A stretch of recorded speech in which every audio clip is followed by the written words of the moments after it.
Hello and welcome to Lore Watch, a roundtable freeform discussion about lore in, well, some of our favorite games.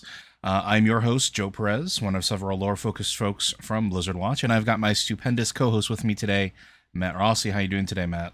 I'm absorbing energy from Earth's yellow sun. Well, when you're going to go ahead and fly through the air at supersonic speed and use eye lasers, just let me know. Oh, you'll know. You'll all know. Well, today we are going to be doing some more questions from you, our wonderful listeners out there.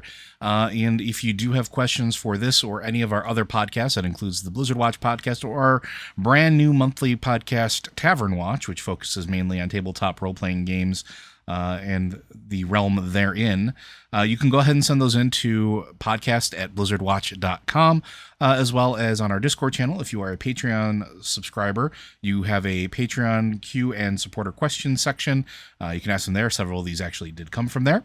And if you don't have Patreon, don't want to do the email, but you still want to do Discord, we do have one set aside for Q and podcast questions. All we ask is that you specify which show it's for. Otherwise, Matt and I, we kind of get into a wrestling match, and my back hurts. I don't want to wrestle much anymore. So. Yeah, and you know, I was actually good at wrestling. Yeah, I don't want to. Matt's also got reach on me, which doesn't help. Well, no, I mean, I'm serious here. I actually won I think I won the freshman states the year I wrestled. Oh. I was actually pretty good. That wasn't a joke. I mean, you may be good too. I don't know, but I was sincerely a good wrestler. Well, one day we will have an episode about the lore of Matt and Joe, but today we're going to talk about some questions that you folks have for us. And our first one is going to start off with some Diablo questions. If you have not noticed, this weekend the beta for the Diablo 2 Resurrected came out. Several of us have been playing it. I actually did stream it on the Blizzard Watch channel on Twitch on Friday. It was actually it's been a pretty good time, but that has led to people having several questions about the game itself, and this one comes from our friend LD Soth. What lore do we know about the Countess in the Black Marsh in D2? We have the tome that starts the quest, but that's general and vague, and most of the rogue encampment NPCs are just like, oh yeah, that thing's forgot about that. I feel like it would be like living next to the tomb of King Arthur and pretending no one had ever heard of him. Thanks for all you do. No, the Countess is not like living next to the tomb of King Arthur. It's like living next to the tomb of Countess Bathory, because the Countess is Countess Bathory. It's a straight up rip from real history. Countess Bathory was a Hungarian nobleman, I believe, who decided that bathing in blood would restore her youth. Yeah, and that's exactly what the Countess in Diablo 2 is. That's just what she is. If you're familiar with Castlevania, it's where the whole Carmilla thing comes from as well. Yeah, so when we see the Countess in Diablo 2, it is literally just a reference to the real-life person. They put in minimal lore, just that she's there, that she kills people and uses their blood to try and preserve her youth forever. It's a vampire riff. It's the riff on the Countess Bathory, a real-life person. I don't know how true the actual... there's debate among historians as to if Countess Bathory actually ever did anything like that. Like, it's a story that was told about her, but there's significant debate among historians as to whether or not the woman actually killed people for their blood. But it is the story. It became folklore. It became kind of mythologized. That's what it is in Diablo 2. It's literally just a reference to that. However, she pops up again in Diablo Immortal. So if you're wondering what happened to her after that, 6 years after you kill her in Diablo 2, a cult of blood-worshipping lunatics bring her back by sacrificing an entire town. I mean, feels sort of rather fitting that blood-worshipping lunatics decided to bring up the Blood Countess. Yeah, absolutely. But they use one of the shards of the World Stone to do it, because, remember, at the end of Diablo 2, spoilers for a game that came out in 2000, at the end of Diablo 2, the Lord of Destruction expansion, Tyrael blows up the World Stone because Baal has infected it with demonic essence, and thus it's going to transform all of Sanctuary into a tainted, hellish abomination, and where all the people will be servants to the primevals and thus useful for the war against heaven. He decides, I don't want that, so he destroys the World Stone, freeing us, but causing shards of the World Stone to rain down over the entire world of Sanctuary. Somebody gets a piece of it and uses it in a ritual that kills literally everybody in a town called Blackstone to raise her from the dead. But it's not enough. She doesn't come back all the way. She comes back as a monstrosity, and thus she needs even more blood. So that's your job in Diablo Immortal, is to go kill her again for good. Let's get her down this time for sure. So yeah, she was a noblewoman in Canduras. She decided that she didn't want to get old because it's not good. As someone who got old, I can understand her point.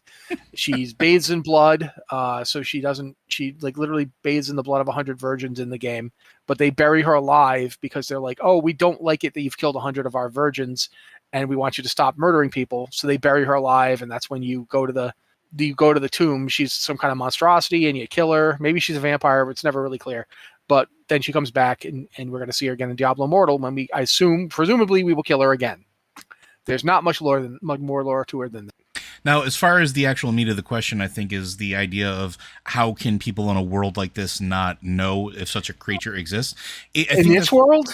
Yeah, I was going to say, I think people have this idealistic idea of how the world in Diablo 2 was for some reason, but like it is a very dark and fractured world. That is sort of its entire purpose. It is grim dark. That's what it is supposed to be. Pockets of humanity don't necessarily communicate with each other very, very well. Oral tradition is the thing, which is why like you have people like Deckard Cain and folks that like gather the lore and try to put them in books or try to record them and try to keep them alive. But you also have tons of these powerful people and groups that exist that try to keep all of their secrets, well, secret. They don't want to share because there's demonic corruption. There's been crusades. There's been all sorts of like campaigns to like stamp out perceived, corruption or infection of demonic presence. Like these are core tenets of Diablo and Diablo 2. And it even starts with, in the very first cinematic of Diablo 2, when you are watching the person in the robe go and speak with the person, Marius, I think it is, Marius in the insane asylum, and he's talking about him, oh yes, the Dark Wanderer came and this is what happened. But even then, like the den before the Dark Wanderer shows up, it's not a happy place. These are people doing drugs and drinking to escape the harsh realities of their world. So stories about a person that may or may not be like dipping themselves into like virgin's blood, it's just kind of the norm. Like, I hate to say it, but like that's not even the worst thing that's happened in this world. And so, well, also, I wanted to point this out. The Countess was entombed hundreds of years before the game. Mm-hmm. It wasn't like recently. Have you ever heard of Herman Webster Mudgett? I have not. About Dr. Henry Howard Holmes. Oh, yeah. Okay. Who was he? Holmes was a serial murderer, wasn't he? Yes. Do you know where his house in Chicago was? There's lots of people live in Chicago. Do you know where? Like, I don't know specifically where it is. No, but yeah. Even in portrayals of that story, they don't tell you exactly where it is. It's just a thing that it was there. Right? We live in a mass media culture where there is literally, like, I'm sure you heard about it on like a documentary or from some TV show talking about murderers or some book about murderers, right? Mm-hmm. Yeah, absolutely. The people in Diablo do not have any of that. There is no network you could just turn on and be like, here's the thing about serial killers. And keep in mind, Mudgett only died in 1896. That's only a little more than like 120 something years. And he killed 27 people in his murder house. Mm-hmm. To the point where there's places in Chicago called the Murder Castle. Yeah. Because, that was what his house was referred to as, the Murder Castle with all the traps and everything else. Yeah. He was not, besides being a serial killer, he was also a con artist and a trigamist, the subject of more than 50 lawsuits in Chicago alone. Like this was a seriously, and he's a footnote that Joe and I know about because we like obscure trivia. Mm-hmm. And you could go to Chicago, you could go right to the neighborhood where he lived and you wouldn't know anything about him. It's not like people talk about it. It's like, why is this guy important? So, okay, that murder house, we know about that. People move on.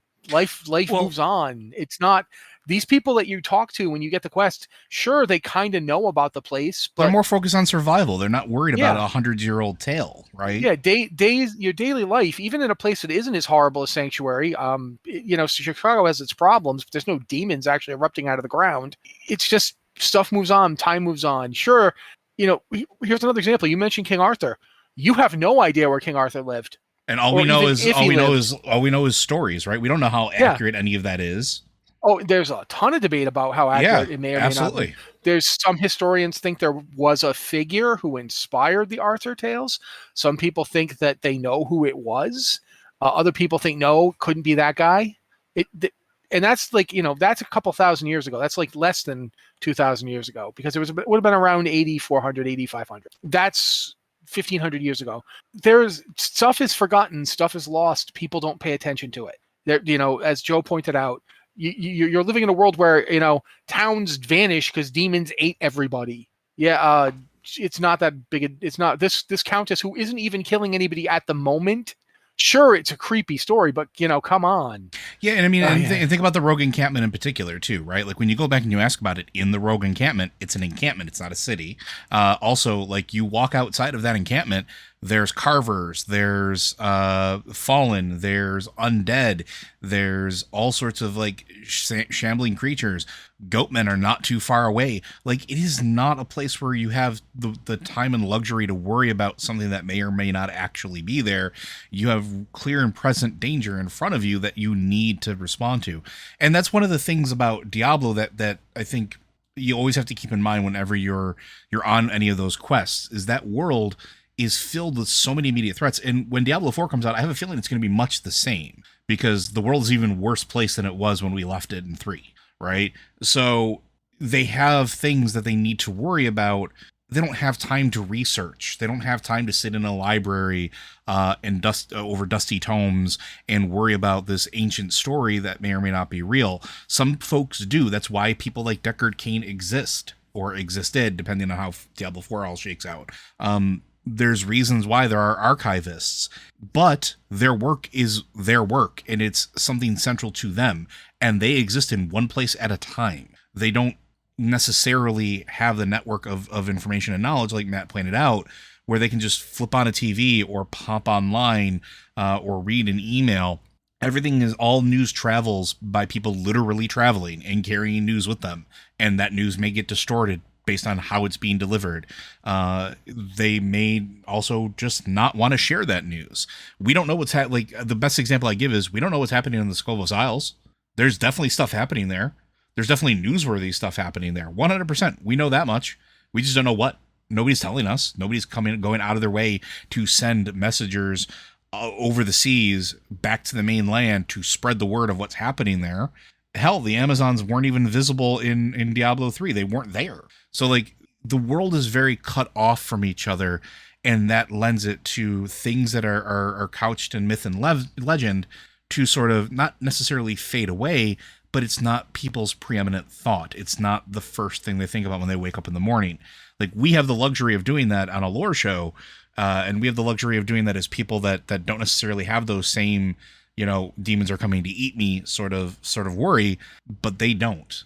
And it's always one of the fascinating things about the world is how fractured it actually is. Think about how notable the fact that the Dark Wanderer is wandering is. Yep, always eastward. That's the fact that they named him that. He's the Dark Wanderer because he's going someplace. Like they don't go places. Mm-hmm.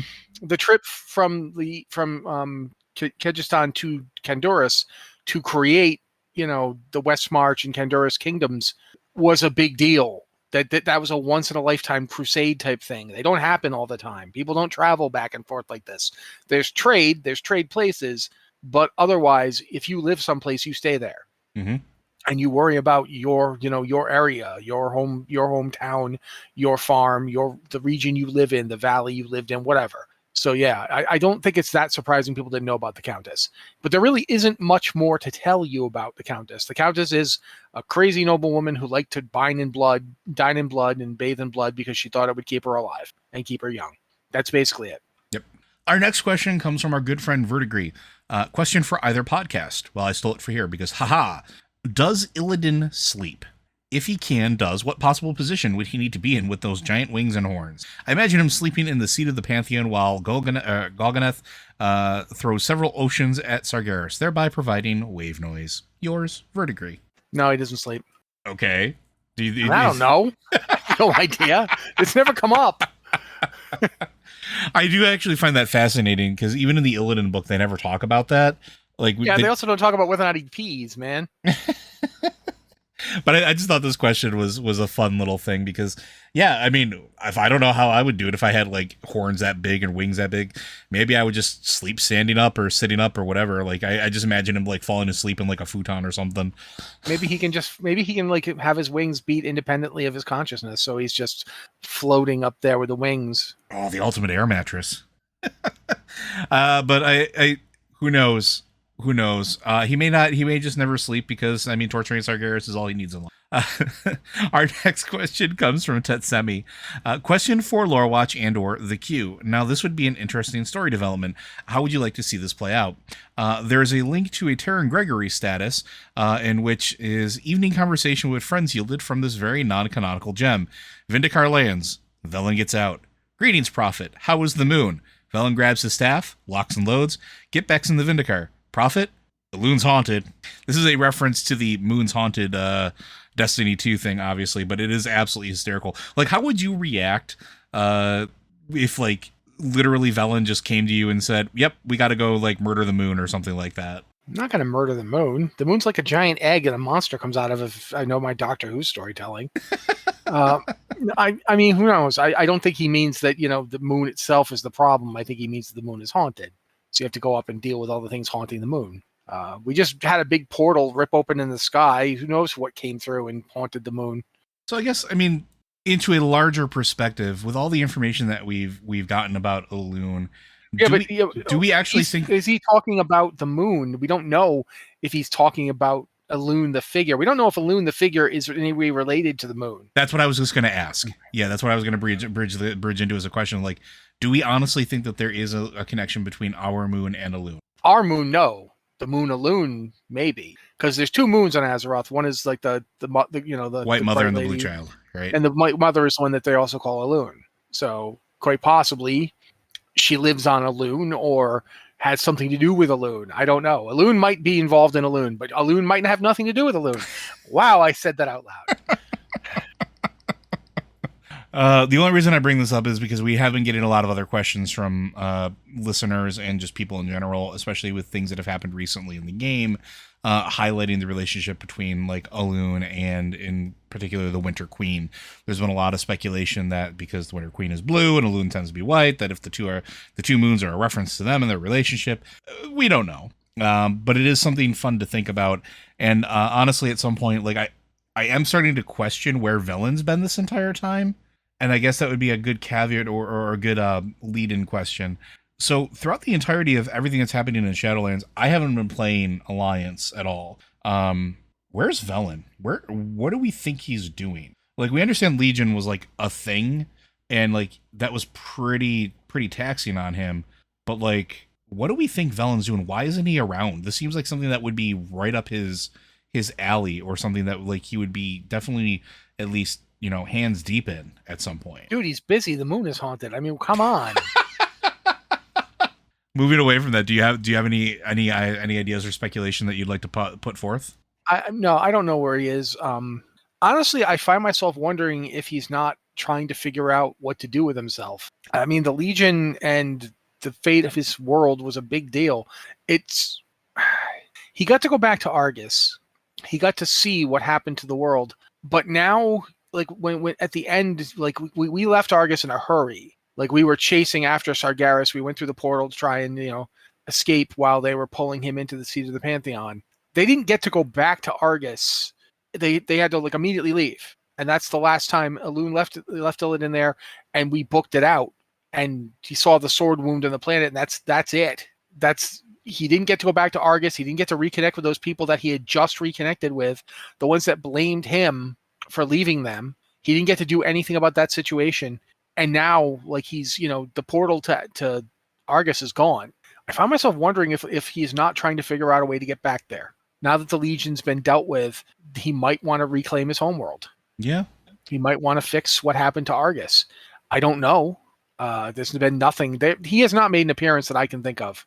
He has not shown up. They have not seen him. He's not mentioned in, like, the piece that was supposedly found between the Alliance and the Horde. I don't think he has any lines. And he wasn't there at the top of like Iceground Citadel either. Like when we were doing the opening of the portal to take us into the Shadowlands via the Helm of Domination shards, Velen wasn't there at all. No, he doesn't even make any appearances aside from taking in refugees from Teldrassil. We don't see or hear anything from the Draenei in Battle for Azeroth. There's no specific Draenei response to it or force involved in it. That's basically they have not been. They've been effectively a non-presence, especially Velen. Yeah, and I also find that very, I don't want to say telling, but worrisome when you start to factor in that, like, everything that's happening with Anduin and the fact that at least we can travel between the Shadowlands and Azeroth pretty freely. You figure word would have gotten to him that, hey, Anduin's, been taken over by this horrible cosmic entity. Elune is possibly going to blow up Tyrande. The light is being used as a weapon in Revendreth. We're kind of, that's one of the weird things about us communicating back with Azeroth stuff that's never been fully explained to me. What do they know back there? How fast is the news going? Like, does the average person in Stormwind know that their king is currently the servant of a entity that wants to destroy existence? Does Gen know that? Does Turalyon know that? Gen and Turalyon are the ones running the country. Are they aware that the person that they're holding onto the seat for is currently, a puppet in the hands of a dark figure who wants to destroy existence? I mean, hard to say. I mean, we don't really know how much the people know. Clearly, news got back to Talia, and she managed to get across into the Shadowlands. But has anybody been seen leaving the Shadowlands and then coming back? Aside from the Maw Walker, I don't think anybody has, and that I think is also another interesting point. Like how did they get out? If people can't leave the Shadowlands again, I mean, the portal is there, but we know the portal's there because we see it get made. But our people, we haven't seen anybody come through, talk to us, leave, and then come back. We haven't heard I went back and informed everyone of what's going on. I don't think that's actually happened. No, it hasn't. So we don't know how long has passed on Azeroth. Yeah, and I think Talia might have shown up because she was looking to talk to Bolvar, not because she heard anything. Because she seems just as surprised as anybody to hear that our friends are being held. We have to save Anduin. She's going on what she doesn't seem to know any more than anybody else does. Yeah, so I don't know. I really don't. And the only entities we know that have successfully moved between the Shadowlands and back to Azeroth are literally the Maw Walkers, because we've taken broker portals. We've gone through portals. Yeah, I went and talked to Alexstrasza. You go to talk to Alexstrasza at one point, yeah. And it's fascinating because you said they never go back. We don't see reinforcements coming back through either. And I wonder if that's purposeful. I wonder if that's because they realize that going back is a horribly huge effort. The only ones we see really lending anything are the Ebon Blade, which has been established that they can travel between the worlds. Plus, the Ebon Blade comes through with Bolvar. Yes, but they don't when they come through. They seem to have completely given up on the guys who went through into the Maw, and we're the ones who go free, like Darien and so forth. And they're the ones that are able to establish the portal back to Azeroth that we can use. Is the Ebon Blade? Is that them? I don't remember if it was them or if it was I don't remember who did it. But okay, yeah, that makes sense. But yeah, it's one of those things. Up until they show up, I don't know how many people have gone through. I don't know how much time is passing, because we keep hearing that time doesn't really exist in the Shadowlands, that it's a concept of mortality. But that means that we could be doing all this stuff in the Shadowlands, and then we could go back and almost no time has passed. We have no idea. When we go through and tell Alexstrasza what's going on, and then go back to the Shadowlands, for all we know, we just told her that, and then nothing that happens in the Shadowlands. We could go back through and she'd be like, "Yeah, you told me 5 minutes ago." We were like, "Look, we've been there for a year and a half. Mm-hmm. We have no idea. We don't know what's going on with that." So it does. I'd like to know more. I'd like to see more, but I don't know. Yeah, and I think that's one of the things that I've been looking forward to is the sort of effect or what happens as a result of what's happening with us in the Shadowlands, what happens back on Azeroth. And I want to see a little bit more about that. And I understand that we've had more pressing things to sort of worry about with for reforging the sigils and going after the jailer, and now bringing down Sylvanas and doing all of that and trying to figure out a way to keep him from accomplishing whatever his goals are. But I would also like to have something that talks about what's happening back home, because there is a lot of things like that I just want to know about. How's the Horde dealing with the aftermath of now Sarfang dying, Thrall being picked up and carried into, and Bane being picked up and carried into the Shadowlands, not returning. How is the Council holding up? How is the aftermath of the betrayal from Battle for Azeroth? All that other stuff. I got one for you. Are there any trolls who are just minding their own business, talking to the Loa, and suddenly Vol'jin steps out and goes, "Hi"? Yeah. Vol'jin's a god now, guys. What the F? We are literally hatching him from an egg. I think at this point he's in an egg, being reborn as a Loa to go back to Azeroth. Like, how's that gonna play out? How you're sitting there in your Zandalari troll and you're praying to Razan, and you're expecting a Tyrannosaurus Rex to come out, and it's not a Tyrannosaurus Rex, but it's Vol'jin going, "Hey, what's up?" Oh no! Oh no! Oh, this would be so good. Go for it. It's a Tyrannosaurus Rex with Vol'jin's hair and tusks. That's his new form. He's a T-Rex with tusks and a big haircut. A Vol'jinosaurus Rex. Yes. It's perfect. Well, I think I have the name of this episode for this week. But yeah, no, but there's all sorts of stuff. Hey, Mon, what you doing? Ah! What? Wait, what? Who are you? It's me, Vol'jin. Why are you a dinosaur? Weren't you expecting a dinosaur? I could have just showed up in myself. Oh, right. Good point. I think I peed myself. What is up with you? Oh, I'm your new Loa. But I'm the Loa of Kings now. Me, Vol'jin. What? How did that happen? Oh, it's a long story. You remember that Maw Walker fella? Yeah, and I keep forgetting, is that Horde or Alliance? Doesn't matter. Anyway, they helped me out. Now I'm the Loa of Kings. Spread that around to all the Zandalari that I have previously been killing in my opposition of their attempt to rule the world. Yeah. Does Vol'jin, like, he died before they joined the Horde? Does he know they joined the Horde? I guess he does. No, he does. He met Talanji. He did. He's interacted with Talanji, and that was established during Battle for Azeroth. Is both factions essentially, regard whatever your respective perspective is, found the urn and were tasked with bringing the urn to the very specific place, and then find out like all those interactions. So like, we know, both factions know that he's dead, but not really, because you interact with him. That's just a thing. So it wouldn't be that surprising, maybe necessarily, but I think that most of the Zandalari would have no idea who he is. So if they're praying for the Loa, they're praying to Razan, and he shows up, that would be a hysterical thing, because it's like, yeah, you're not Razan. He's like, no, I'm not. I'm Vol'jin. Like, I would be down for that. All right, I think we can move on to our next one. I'm sorry, but I'm still loving the image of just this big T-Rex with Vol'jin's hair. Like, what's going on, guys? It's me, Vol'jinosaurus Rex. Yeah. Our next one is from I think it's Jonah Dewar. It's, why would demons in the Burning Crusade be casting holy spells?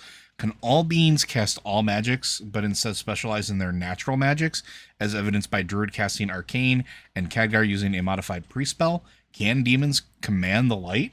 We've seen some instances of where at least the Nathrezim have definitely been able to call upon the light, or at least show that they are. The question, though, like in some of them, is whether or not they actually are doing it, or whether they're just using their powers of illusion and in sort of basically mind-bending abilities to display that they're using light, but aren't actually using light. But we do know that they apparently can, because there is a Nathrezim that is, Lothraxion, that's his name, right? Yes, Lothraxion. Although we know he might be the infiltrator mentioned in that whole thing, but yeah, it's Lothraxion. But it seems like he's suffused with the light, or at least gives off enough of it that other paladins feel like he's got the light at his command. But the other interesting thing, and Matt's pointed this out a lot over the course of years, is that the light doesn't necessarily have a sentience about it necessarily, and it sort of seems like it can be wielded by anybody who's capable of making that connection. Like, I believe Matt loves to point out Zeliek as a great example of that. Zeliek is was a horseman of the Naxxramas, he was one of the horsemen of the Lich King, yet could still call down upon the light and still use the light. Forsaken priests can still do it even though they're dead, or undead. We've seen instances of creatures and other things being able to call upon the light to do various things because the light is ostensibly a tool to be wielded. What do you think about why demons possibly could do it, or if they actually are doing it? Well, I mean, there's the possibility. I don't even know if I would say that it's not that the light doesn't have sentience. It's that we don't understand the light or how it thinks or how it feels or if it thinks or feels. It's very hard to make judgments on a mortal scale of entities that might have transcended existence and that certainly exist outside of our universe. The light definitely seems to be willing to be used in ways that would be offensive to us. Like it was totally, the light had no problem with Zera using it to like force Illidan into becoming some pure paragon of it. It did not care in the slightest. It did not oppose her. It did not stop her. Illidan stopped her. She was going to do it. She was going to turn him into the perfect weapon of the light that she believed he was destined to be. And there's that whole idea that the void, the shadow, sees 1,000 truths. Anything is possible. The light sees one truth. One thing is true. One thing is what you're supposed to have. There's supposed to be one true thing, and nothing else can be true. It's rigid and doctrinarian. It's not flexible. It illuminates, and illuminating reveals the truth. So I think that if is a demon using a holy spell, it might be doing so because it knows how to channel the light to that purpose, or it might just be that it's a game mechanic. Like the demon is using the fel to do something roughly akin to healing via chaos, but it's, the game has mechanics, and one of those mechanics is that a healing spell is a holy spell. Which is not necessarily true even in game mechanics, because Shadow Priests have Shadow Mend. Exactly.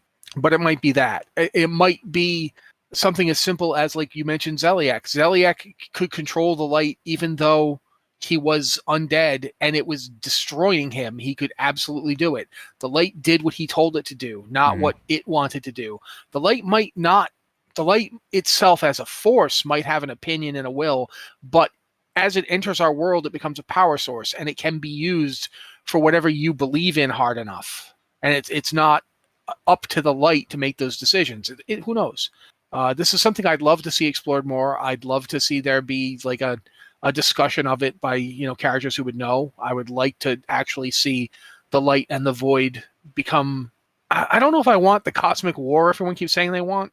I don't know if I want like a full-on light void fighting each other expansion, but I would like to see a more nuanced take on how the light works and who can wield it and why. Because there have been, like Joe pointed out, all the stuff you pointed out is accurate. There have been Forsaken using it. There have been undead. There's been a lot of people using the light for a lot of reasons that may not be all that great. Mm-hmm. The Scarlet Crusade, many of people in that can use the light. And they're fanatics who murder people who have nothing to do with what they're upset about. So, yeah, I think that it is something that could be more explored. And Lithraxian certainly... Even if Lithraxian is a sleeper agent infiltrating the light on behalf of the Nathrazim, he is using the light. He's using it. He's not faking it. Like he's surrounded by too many people. Yeah, to be faking it. They would know that. Like one would assume that they would know that, especially somebody. Even if you're going to say that while he's a Nathrazim, they're inherently deceptive. He could fool people. He couldn't fool all of them all the time. Yeah. He spent like 1,000 years on a ship with a Naru and a whole bunch of paladins. He would have got caught sooner or later. And not only that, like somebody as suspicious as Ilaria was, come on. Like if he was doing something like weird, she'd know. And I think she was skeptical at first to begin with. So like she was definitely watching him. So the other thing that I think is an interesting question here within the question is the idea of basically not having exclusivity with magic being wielded. And I think there is some truth to that. I think a lot of what we understand as like exclusive, like mages use arcane energy or shamans use nature energy or druids use nature energy. It's not necessarily as cut and dry outside of game mechanics. There's been plenty of established, for lack of a better term, cross-class sort of like influences, right? You point out that Khadgar uses a modified priest spell, or druids can use arcane spells.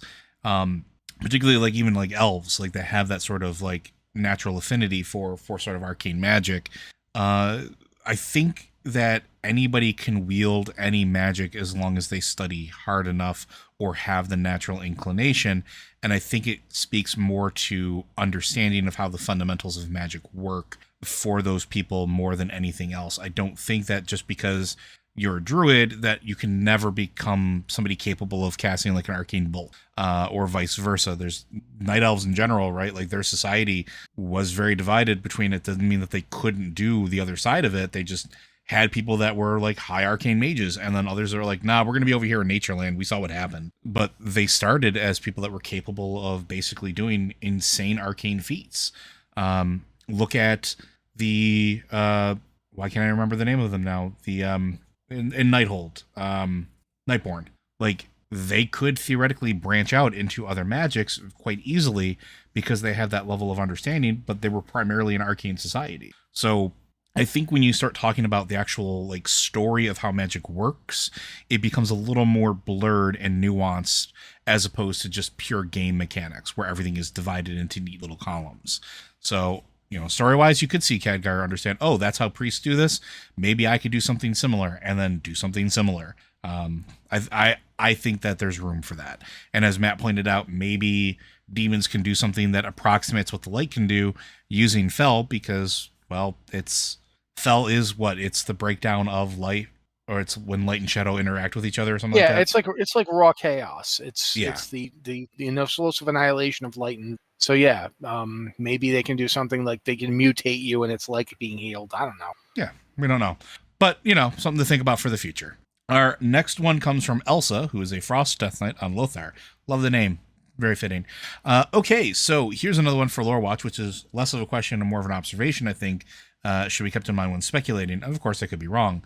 There's been a ton of talk about Zoval's true form looking very drusty. And then from there, thinking about potential leaks. But after looking at the cutscene several more times, I don't think it's the same wicker punk look that the Drusts have. Rather, I think that's his original armor, and that what we're seeing on his chestplate isn't wood, but rather just damaged metal. I've been thinking it was more likely the Arbiter was actually part of him, and that's where it was torn out of him sort of thing. Having just finished the final chapter of this part of the story, I'd say that's been confirmed to be the case. Question? Yes. And, you know, if this campaign's been out for a couple weeks now at this point, that is pretty much established and straight up. Like when you go and talk with the Primus, he tells you, yep, totally ripped it out of his chest and did the whole thing. We created a construct to go ahead and do this because we couldn't trust him anymore, and then locked him away. And the piece that he just took back, well, that was part of his anima that we ripped out, the part that was capable of doing the judging. So we know that to be true, but that doesn't necessarily preclude it being drusty, at least in my opinion. And again, this is 100% my opinion. Nobody else's, but it doesn't mean that the Drust aren't necessarily based off of whatever his speculation or his armor was. And when I say that it's drusty, it looks like damaged metal, but it looks way more organic, which, unlike most of his followers and most of the creatures you see inside of the maw, the constructs, they don't seem very organic. They seem very smithed. They seem very created. Even when you're going through the Sanctum of Domination, everything has a very crafted feel to it.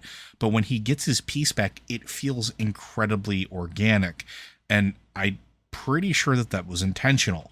They could just have him wearing armor, but it doesn't look like armor. It looks like him, like it's growing forth from him. Okay. I've been thinking about this for a while, and I think I know what you're talking about. I'm going to show you a picture of something. Okay. Obviously, people won't see it, but you'll see it. And I think it is an interesting thing to think about. Uploading it now. That's a Drust from Ardenweald. So for those of you at home, since this is an audio format, this is the quote-unquote wicker punk look. This is the armor that looks very organic. It looks like it is the mask laid over the body of one of the Sylvan. Yeah, it's specifically a Drust Soul Cleaver. Yes. And looking at it very effectively, have you looked at the plate armor that you get for the Covenant in Ardenweald? Yeah, it's very, very similar. I don't think he looks like a Drust. I think he looks like Ardenweald. Okay. I think he looks like the heart of the forest which was used to hold him in the first place. Remember? That's true. We're Yeah. told that the heart of the forest was essential to the magics that bound him. I think that the Drust, when they invade Ardenweald, we know they use the native people of Ardenweald. They put those masks on them and they take them over. It might not be that he is like the Drust. It might be that the Drust are trying to be like him. Okay. And I think that's an important distinction, because it doesn't mean that that the Drust have been like serving him or working for him. It might be that they are attempting to use secrets they have found that relate like a template, to him. Almost. Or, you find like a couple of recipes that a famous chef left behind, and you try and make the same food. Maybe you'll succeed, maybe you'll fail. You don't have his full book of recipes. You just got a couple of recipes. But now you can at least know, well, this is how he did this. This is how he did that. Maybe, you can extrapolate from there. Maybe they're trying to use something that they learned. We know that Zoval can do the thing he's done to Anduin. Mm-hmm. The thing he's done to Anduin is not dissimilar to what the Drust do. Yeah, no, that's fair. Yeah. And it may not be that there's a direct connection between them. They might not be working for him. They may not be inspired by him or anything like that. But we do know that the Drust were Vrykul. The Drust and the Vrykul are related. They were one people at one point, and then the Drust got stranded in Kultiris when the big sundering happened and tore the world in half. The Drust ended up on what is now Kultiris. There was Drustvar back then to them. And we know that they would have, therefore, there were certain figures that they would have venerated. And one of those figures was Odin, mm-hmm. who was the prime keeper. And we know that Odin traded his eye to somebody who was working for the jailer, giving that person a stake in and connection to all the things that, Odin was using the secrets that he gained from that deal to raise his Stormforged and to create his Valkyr. And we know that the up in the north, the Vrykul knew about the Valkyr. They did, yeah, they absolutely did. They were when the Lich King started showing up with Valkyr, the Vrykul were like, yeah, we always assumed that he got that idea from them. But now we know that he was also part of the jailer's group, right? The jailer was working through him. He was the jailer's power that he was drawing upon. It's possible that when looking through into the Shadowlands, the Lich King saw the Valkyr and copied them. We don't know. There's a lot of stuff we still don't know about the relationship between the Lich King and the jailer. But it's quite possible that the same thing happened to the Drust.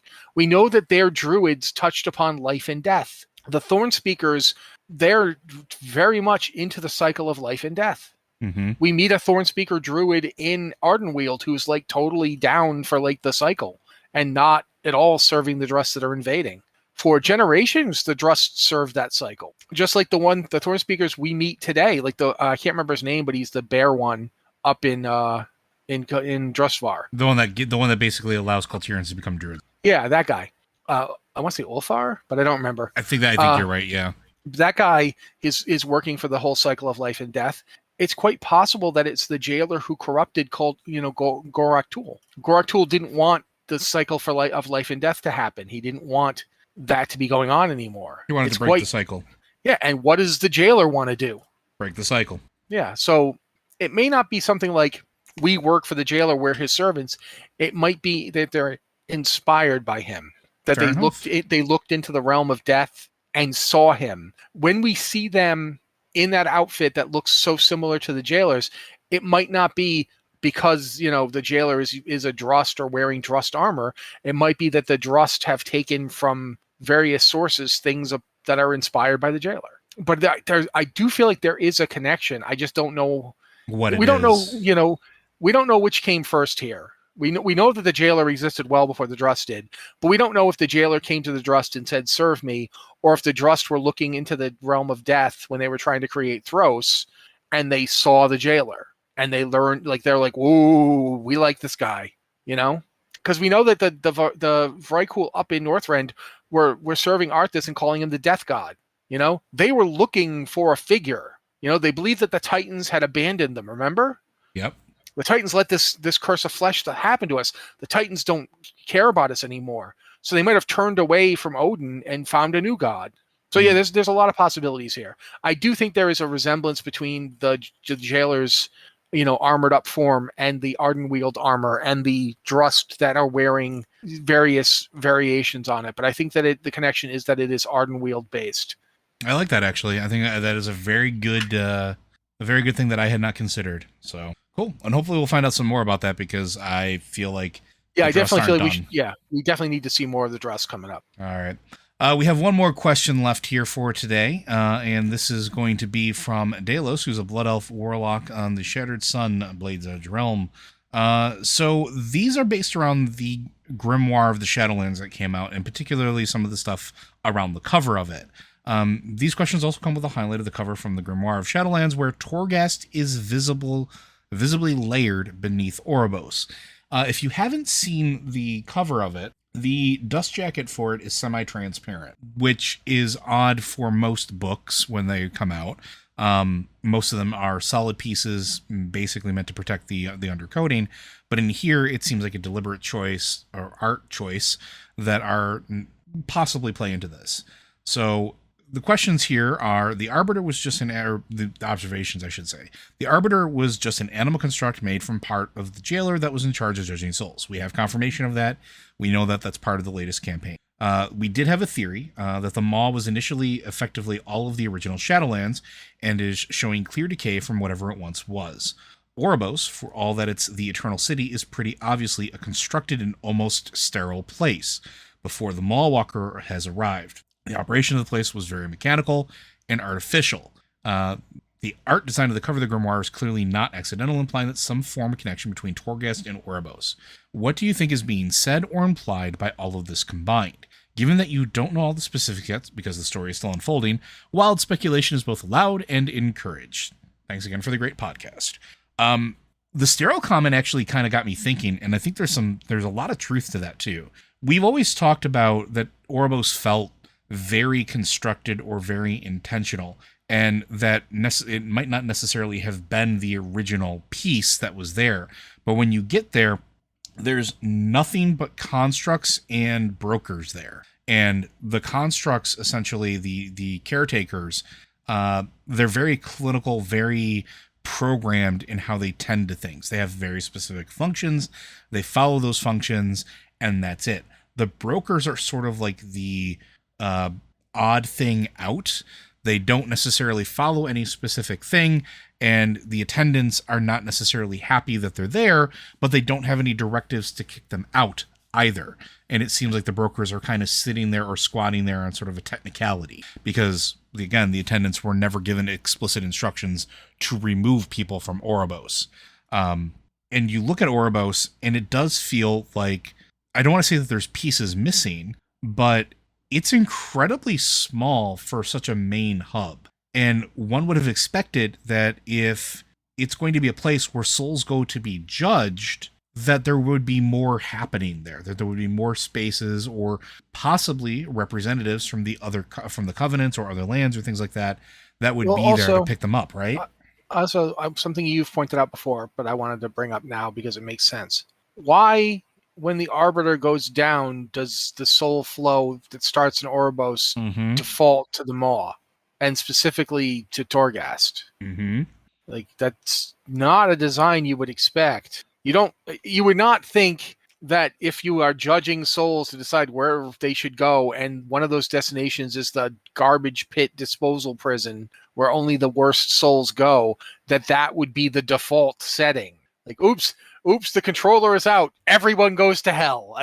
It's like, yeah. Why would that be your default? Why not? Why wouldn't you default to Revendreth, where it's where people go to be punished for their sins? At least once they got to Revendreth, most people probably got something they could be punished for. Maybe they don't really deserve it, but it's at least, well, you coveted chocolate cake, but we'll purify you of that, and then you can go wherever you want. Okay, I really regret that. That wasn't much anime, but okay. I guess you're going to where do you want to go? Ardenweald? Yeah, sure, fine. Go to Ardenweald. Yeah, that cake was pretty good, though. Up, you're back in the punishment chair. I feel like, if there wasn't a reason for it, and I don't know what the reason is. I don't know if it's that Torghast and Oribos were once one the same place, or if The fact is that we're assuming that they built Oribos. But imagine if Oribos was the original seat of Zoval when he was the Arbiter. So I think I have a kind of a theory about it, but go ahead. I just thinking in terms of if that was the original seat, it would have been in the Maw, which would have been not the Maw because they wouldn't have had a garbage dump to send people yet. They didn't have a prison for the worst possible souls. They literally made that for Zoval. So what was the Shadowlands like before? I mean, that's way beyond my pay grade here. I could speculate, but I'm sure Joe's got something going. But I do think it's possible that Torghast looks the way it does and acts the way it does, not because it was built at the same time or is a part of Oribos, but because it is a mirror of Oribos. I think that's entirely possible. Okay, you go. No, so I started thinking about this a little bit more, and I'm wondering if Oribos did exist, but not in the same way that we think it is now, right? I'm wondering if it was never intended to be a seat of power or a city in all, and that it was supposed to be a funnel. And that's why everything that comes into the Shadowlands passes through it. It's just a collector. And that collector then takes it down to the sorting room. And that sorting room was originally Torghast, where the seat of power possibly originally was. And Torghast gives you that feeling that it's a huge place. Like, the Sanctum of Domination itself is massive. Torghast is a huge and winding place. Why is it set up like that? Torghast is so big that there's a chamber just off the front door where you can just handily imprison somebody. Yeah. Yeah, and he was big. And then go into Torghast and look down. Like, go to the middle and just look down. What does that look like? It looks like, again, Oribos and sort of like that central chamber. And I'm starting to wonder if Oribos is the leftover bit of a filter that was essentially put in place and then beefed up to take on a role that it was never intended to. And I don't think we're necessarily incorrect in our assumption that the Shadowlands was much more connected than it was originally, because if everything went down to Torghast and then, split off from there, that's why Korthia has a lot of that same information. That's why there are these floating lands. That's why they can be pulled into the Maw. It's not necessarily that the Maw, is its own little, I hate to say it like this own little bubble, but it was a piece of it that was broken off from the rest in order to isolate somebody so that they couldn't go anywhere else. And so I'm starting to wonder if all Oribos was originally was the soul siphon that took everything that was coming in and directed it to one location. And then that one location is what no longer exists anymore. And instead... Wait, hold on, though. Go ahead. Let's go with what you just said. The Maw is the piece that got detached so that they could imprison someone in it. What if we go back to the idea that the Torghast and Oribos were once connected to each other? What if the reason that Oribos is where it is, and we could see all that stuff from Oribos? Remember that you could see anima pathways from each realm to Oribos. It was literally the top of Torghast. Also possible. And when they imprisoned him, they literally ejected it. And it didn't go anywhere. It stayed where it was. And it's the Maw and Torghast that descended into a new plane of existence. Which is why it's still the default setting when the machinery is broken. Because the machinery would have just, the soul flow would have just gone, as you pointed out, down to the sorting room, which at the time was in the same place. There was it was a single tower. But when they broke it off, and it's not that Torghast looks different than Oribos because it was made differently, to mirror the jailer's mood. When he was corrupted by what he'd been stripped from him, it changed with him. It mirrors him. It's the objective correlative of his state of existence.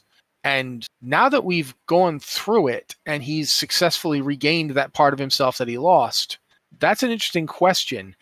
We know that he's possibly looking for that, what is it, Zereth Mortis? The thing that he was talking to, it wasn't him, it was Venari and Tal Gorshum, or whatever the kid's name is. Zereth Mortis then, yeah. Someone pointed out to me, I remember I was talking about online about this, that Azeroth and Azereth are not very far off. And we know that the jailer wanted the soul of Azeroth for something. You know what was also pointed out to me today, which I thought was really fascinating, and this could just be a case of reused assets, but if you look at the sword that Sargeras used, that's currently still sticking out of Azeroth, like look at the art for it. That sword is in the vault inside of Korthia. There's a representation of it, the exact sword, inside of the vault. I don't think that's a mistake. I don't think it's a reused asset because it's the only other place that I've seen that art. Nowhere else. I haven't seen it repeated anywhere else. But it's in that room where you go and before the Keeper of Fates gets taken. It's in that room. Like there's a lot more going on here than I think we realize. And like again, like with the Grimoire, it doesn't feel like just happenstance. It feels like these are deliberate choices that are being made for environmental storytelling. Like you pointed out with the names of things that was presented to you, with the idea that like the sword exists in multiple places. Why? Why is it the only one other one? I would have expected to see it elsewhere if it was just a reused asset. Like, I don't know. I think we're about to find out a whole lot more, because one of the things at the end of the current campaign questing is that the Primus basically says, yes, there's way more to this story. We just don't have time. We need to go and do this, and then we'll talk later. He's basically pulling the ultimate, stereotypical book dad. I don't want to talk about this now. We have other things to worry about. Then we can talk about our emotions later. And we are going to find out more. That's not a question. It's just a question of when, and like, how does the sepulcher mix into this? What is the importance of it? What is he going after? What is Oval going after? And how does that tie in with everything else? And how does that specifically tie in with Azeroth? Because again, it is repeated. The Primus says he goes for your world, or he comes for your world's soul, and we must stop him. Why is that so important? Why is that so fixated? And to bring it back to a question that I've been asking from Legion is this something Sargeras knew about? Is this something that he found out about or was twisted in a way, thanks to the Nathrezim, that led him to be way more interested in Azeroth than would have normally been something he would have been interested in? And is there a reason he didn't want to cleave it? And was it just because he wanted Azeroth to be a champion against the Void, that he wanted it to be part of his family, or did he have an idea of what was going on? What do you think, Matt? Anything in there? I mean, I think there's a lot of interesting questions there, but we don't have anything to go on in terms of it. I do think it's interesting that the Winter Queen calls Elune her sister, and there's clearly a relationship there. The Winter Queen also calls the other Eternal ones from the Shadowlands sister and brother. So does the Primus. Primus does that as well. Yeah. And they call Zoval that. Yeah, brother. Yep. If Elune is a being that the Titans worked with, and we know she is because Elunaria. Not just that, the Tear of Elune is one of the things used to affect the Pillars of Creation. It is a pillar of creation. The others were all things created by the Titans. If the Titans are beings from like the realm of order, and we now know the Eternal ones kind of perform a similar role in the Shadowlands, and Elune might be like that, say, in the Emerald Dream. And we know that both the Shadowlands and the Emerald Dream seem to be places that exist within Azeroth, or within the reality of Azeroth. They're not in the realm of death or the realm of life. You know what I mean? They're of those places, but they're not in them. They are in, like, they're in a different pocket of reality that's within the one that Azeroth itself exists in. Does that mean there's an arcane realm that's where the Titans originally come from? And where they're, the Grimoire seems to indicate something like that too. Yeah. And does that mean that there's a Fel one and a Light one and a Void one? There's other places like the Shadowlands, because we know that the Void and the Light both can enter the Shadowlands, because both have done it. The Naaru have invaded Revendreth. The Void attacked Bastion. You know, it's not just the Nathrezim going around the universe playing games with them. Those games can be played right back at them. And when the Naaru came to Revendreth, they effed the place up. They laid waste to a place that is still a wasteland. It is Mad Max levels of wasteland. So the realm of death is not immune to being interfered with by cosmic forces, and neither are any of these other realms. Like, there could be all sorts of stuff happening in any of them. And I keep finding myself thinking, like, you know, if there's, I hate going back to Dungeons and Dragons, but I do think it's kind of interesting to think about the way that they've done higher and lower planes of existence. Yeah. And how in this cosmology, like the Grimoire of the Shadowlands basically flips around the worlds on the orrery, for lack of a better word. It puts them in different places. I wonder if the Titans are kind of like the old gods in the Naru. They're a way for beings who should be dwelling outside of our reality to enter it. Mm-hmm. Like, because we know that the Titans are like blobs of pure arcane power that get thrown into our cosmos, and then worlds get built around them to like hold them like pearls. Why is that? Does our universe attempt to encapsulate them because they're just this raw arcane power? There's too much, and we know what happens when there's all that arcane power but no soul using it. Mm-hmm. Because we got Draenor to look at. A world without a world soul, all this spirit energy generated by living things just goes into that world, and it goes off the rails.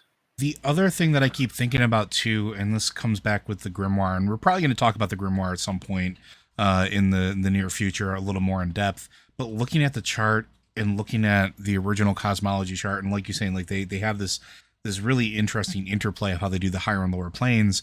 But I started to think about like maybe, and of course everybody always thinks their theories are right and clever, but a long time ago when Chronicle 1 first came out, I asked the question of, is Azeroth important because it represents a nexus point where it can touch all of the realms?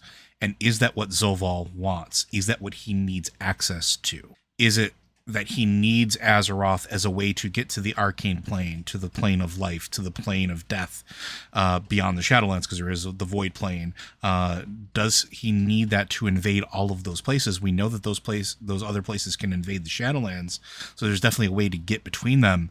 But does he need a central point to stage warfare? And is that how he unmakes the universe? By disrupting how everything touches and interplays with each other to reform it into his own vision of what the universe should be.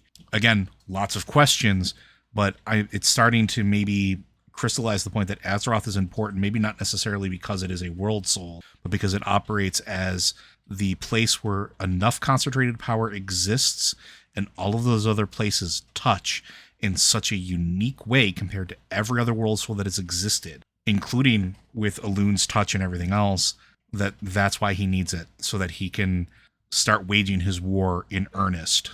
Let me read something to you. This is from Grimoire of the Shadowlands. One unique trait of the Night Elves is worth particular note. While most of their people's souls are born across the veil as expected, certain Night Elves may also linger in the mortal realm in a soul shape they refer to as a wisp. Mm-hmm. It is this author's opinion that this phenomenon is caused by the soul's intrinsic bonds with the magical nature of its home forest, thus creating a tether that allows the wisp to remain among the living. Though, it should be acknowledged, I cannot entirely rule out the interference of Illidan, their revered deity, in this matter. As we well know, beings of her origin cannot, under any circumstance, be trusted. Yeah. What do they mean by that? What do they mean by her origin? Do they mean they don't trust them? Like, is this a case of, well, these beings aren't mercantile like us, so they can't be trusted because they don't have a predictable motive, or is it something else? Which then begs the question of how does that play into the aspects of death and the pantheon of death, who are ostensibly Elun's brothers and sisters. Yeah, it's fascinating and interestingly, like it puts up more questions than it answers. You know, does that, like, what are you talking about? I really want to know what they mean by all of that. But it is interesting to think about in terms of what we just talked about. All that to say, friends, we are probably going to be finding out in the very near future as the campaign in this game marches on, because there is still much more content ahead of us. So with that, Blizzard Watch is made possible due to the generous contributions at patreon.com/BlizzardWatch. Your continued support means this podcast site and community is able to thrive and grow. Blizzard Watch supporters enjoy exclusive benefits like early access to the podcast, a better chance at having your question answered on our podcast or the queue, and an ads-free site experience. Again, if you have questions for this or any of our other podcasts, be sure to send them into podcast@blizzardwatch.com or one of our various Discord channels. And if you can support us on Patreon, we do appreciate it. It does make this and other shows possible and allows us to continue and grow and diversify what we cover as a website. And as a reminder, all of us at Blizzard Watch do stand with the employees of Activision Blizzard in demanding change for a better work environment and a better tomorrow.